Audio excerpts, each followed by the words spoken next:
Growing up, I never thought that this was art. I thought it was just entertainment. It took me a long time to understand that it was what other people consider art. I painted traditional paintings related to religion and sexuality and painful paintings. And then one day I decided I couldn't do that anymore and decided to start playing with objects. And I felt that every object that you choose, it says something about you. It says something about your confrontation to life. And with time, I learned that celebrating life was better than complaining about it. So I do work that has the intention of celebrating life, making people smile and remember that there's beauty out there if you're looking for this. And it's an instant of reconciliation with life for the people that witness it. And I expect that people that find beauty want to stay alive because it's beautiful. I remember when I was young, I listened to Bach sonata, and I remember it made me so happy to be alive because I heard that. And I always keep this feeling with me that I want people to reconcile themselves with life because they see something that they find beautiful. The whole process of working with objects is like playing with clouds when you were a kid. You're looking at the sky and you think that this cloud looked like an elephant, or it looked like a bird flying, or it looked like Superman, or it looked like whatever it looks like. So this is my 24 hours life. Everything to me looked like something else. Whatever your emotional state of mind is, you can see it on your work. You evoke a feeling through an image. So I'm trying to evoke feelings through images and create these thoughts on images. They're very psychological, very intimate, and very personal.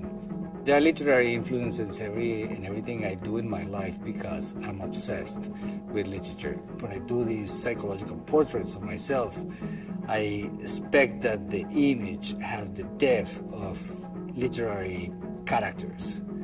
That is a person that have a history, is a person that has a character, is a person that has attitude. Same thing with animals. I try to capture gestures that say more than illustrating an animal.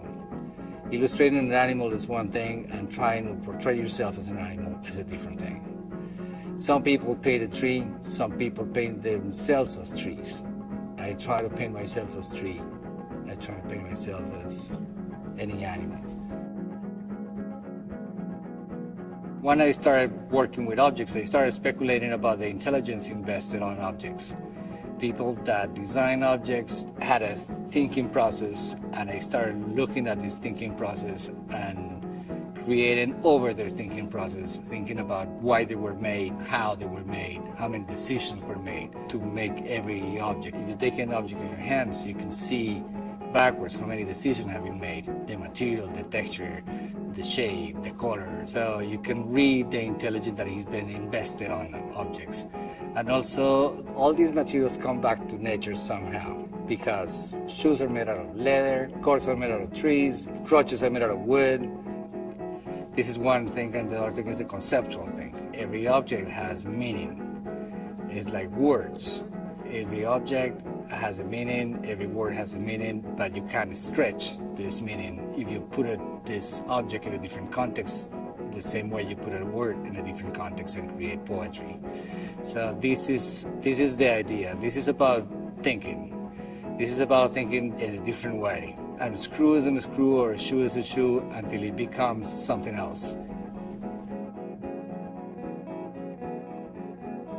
A lot of people that confront my work think that I am doing this because I want to be green. This green, contemporary green attitude, is ecologically sentimental statements, and this is not what this is about. This is not about making statements. This is about transmitting feelings to people. I don't want anybody come to the show or come to my shows and say, oh, this guy is saying this and this, but to say, I came and I smiled and it was beautiful and I really like it and I felt really good. That's about it. I'm not trying to change it, the people's view. If we weren't overwhelmed by objects, I would have worked with objects anyway. But we are overwhelmed by objects, so I've used them. But this is not about recycling. Recycling are solutions for the amount of objects that we produce and how to reuse them.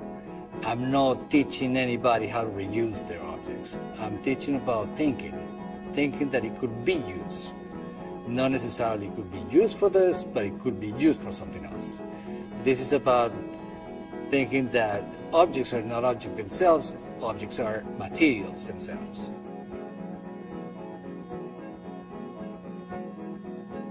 I'm reversing the process. People kill animals to make shoes, they destroy shoes to make animals.